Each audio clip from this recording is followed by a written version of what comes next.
Bismillahirrahmanirrahim. Assalamualaikum warahmatullahi wabarakatuh. Alhamdulillahirrabbilalamin. Nahmadu wa nasta'inu wa nastaghfiruhu wa na'udzubillahi min syururi anfusina wa min sayyiati a'malina may yahdihillahu fala mudhillalah wa la yudhlil fala hadiyalah. Asyhadu an la ilaha illallah wa asyhadu anna Muhammadar Rasulullah la nabiyya ba'dah. Hai semuanya. Di sini saya akan menjelaskan tentang arti dan asal-usul studi kawasan Islam. Ya. Ini merupakan salah satu materi dari pelajaran metodologi studi Islam. Nah, sekarang izinkan saya untuk memperkenalkan diri ya. Halo, nama saya Puja Anggraeni. Saya berasal dari Pekalongan, tepatnya di Kedungmuni, Jawa Tengah. Tahu ya? Saya dari jurusan Ilmu Komunikasi Konsentrasi Humas, tepatnya di kelas 1C. 1C. Ingat ya? Nah, di sini saya akan menjelaskan arti studi kawasan Islam menurut etimologi dan terminologi. Oke, studi kawasan Islam menurut etimologi merupakan bahasa dari dirosah Islamiyah. Dirosah Islamiyah itu artinya dirosah pembelajaran Islamiyah adalah artinya tentang keislaman. Itu.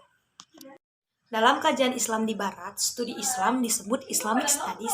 Secara harfiah adalah kajian yang membahas tentang hal-hal berkaitan dengan keislaman. Jadi apapun itu, secara etimologis itu ya, apapun itu tentang keislaman dipelajari gitu. Jadi ini kita mempelajari tentang keislaman. Itu secara etimologis. Nah, adapun studi kawasan Islam menurut terminologi adalah kajian secara terpadu dan sistematik untuk mengetahui, menggunakan, dan menganalisis secara mendalam hal-hal yang berkaitan dengan keislaman atau agama Islam, pokok-pokok ajaran Islam, sejarah ajaran Islam, ataupun realitas pelaksanaannya dalam kehidupan.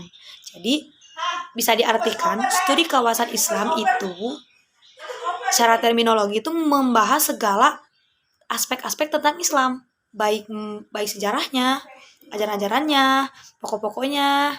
Jadi apapun itu tentang Islam di sini akan dikaji oleh. Nah, jika ada yang bertanya, apa sih bedanya arti studi kawasan Islam menurut etimologi dan terminologi? Jadi ya, kawan-kawan, jika arti menurut etimologi adalah arti secara bahasanya saja. Jika arti menurut terminologi itu secara istilahnya. Seperti dalam kitab-kitab juga kan ada arti lugot dan istilahnya. Nah, ini pun seperti itu, ya. Nah, kita udah tahu tuh arti studi kawasan Islam menurut etimologi dan terminologinya. Jadi, apa sih pengertian studi kawasan Islam itu? Gitu ya. Jadi, pengertian studi kawasan Islam adalah kajian yang tampaknya dapat menjelaskan bagaimana situasi sekarang ini. Situasi sekarang ini yang sedang terjadi gitu. Karena fokus materi kajiannya tentang berbagai area mengenai kawasan dunia Islam dan lingkup pranata yang ada dicoba diurai di dalamnya. Jadi, studi kawasan Islam ini akan membahas tentang bagaimana situasi sekarang ini yang sedang terjadi. Kayak perbedaan pendapat antara berhijab gitu ya. Terus perbedaan antara kita berpakaian menutup aurat gitu ya. Jadi, akan dikaji di sini dengan baik dan dianalisis. Karena setiap kawasan itu memiliki budaya masing-masing, pendapat masing-masing, ciri khas masing-masing. Jadi, kita tidak bisa nih menyamakan kawasan ini, kawasan itu harus sama gini. Enggak ya. Tapi mereka punya ciri khas masing-masing dan mereka punya pendapat masing-masing. Yang dikaji itu apa aja? Yang dikaji itu mulai dari pertumbuhannya, perkembangannya, ciri-ciri karakteristik sosial budayanya, terus juga faktor-faktor pendukung bagi munculnya berbagai ciri dan karakter serta pertumbuhan kebudayaan di masing-masing dunia kawasan Islam. Gitu ya. Nah, tadi kita sudah membahas tentang pengertiannya ya, arti dari studi kawasan Islam. Sekarang asal-usulnya apa sih? Nah, saya akan menjelaskan asal-usul studi kawasan Islam. Oke, asal-usul studi kawasan Islam itu dulunya pada zaman dahulu, para ahli kenegaraan sejak zaman Yunani sekitar tahun 450-an sebelum Masehi telah memperhatikan persoalan hubungan antar batas-batas wilayah sebuah negara. Thucydides Hecataeus merupakan sejarawan Yunani yang cukup intens dengan kajian-kajian wilayah yang dikenalnya. baik melalui cerita orang-orang maupun dari hasil pengamatan terhadap wilayah-wilayah yang mereka kunjungi. Selain sejarawan, mereka juga pengelana.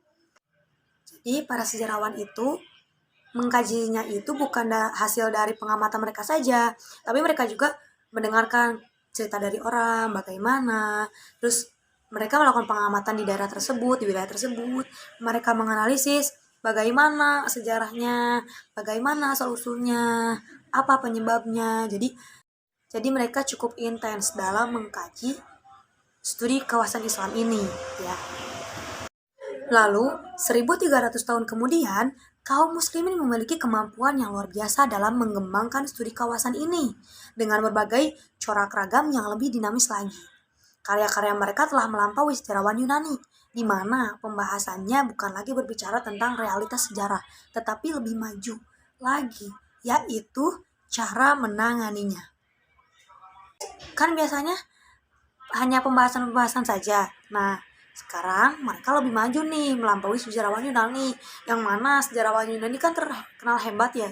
Berarti ini hebat banget dong gitu ya. Bisa menemukan caranya untuk menangani gitu. Solving the problem ya. Lalu, munculnya berbagai karya sejarah dengan tema-tema kajian wilayah dimulai dari awal penciptaan sampai dihuni umat manusia merupakan kajian-kajian yang sangat populer. Wow, populer loh. Dan hampir dapat ditemukan dalam karya-karya sejarah klasik. Hebat sekali ya. Nah, saya punya catatan penting nih buat kalian. Perlu kita ketahui. Apa nih? Perlu kita ketahui, sekalipun kajian geografi sebagai disiplin ilmu agak berbeda dengan sejarah, di kalangan sejarawan Islam, hal ini tidak bisa dipisahkan begitu saja. Lah, kenapa? Karena objek pembahasan antara keduanya saling melengkapi. Karena kajian sejarah sangat membutuhkan kajian tentang ruang dan waktu sebagai aktivitas pelakunya. Ya. Oleh karena itu, karya-karya tentang geografi dan sejarah telah menjadi bagian penting dan tidak terpisahkan dari perkembangan historiografi Islam secara umum. Wow, jadi jangan gini ya, apa sih? Kenapa berhubungan? Geografi dan sejarah kan gak ada hubungannya. Gak gitu. Geografi dan sejarah di kalangan sejarawan Islam ini bersangkut paut. Mereka bersangkutan, tidak bisa dipisahkan begitu saja, ya.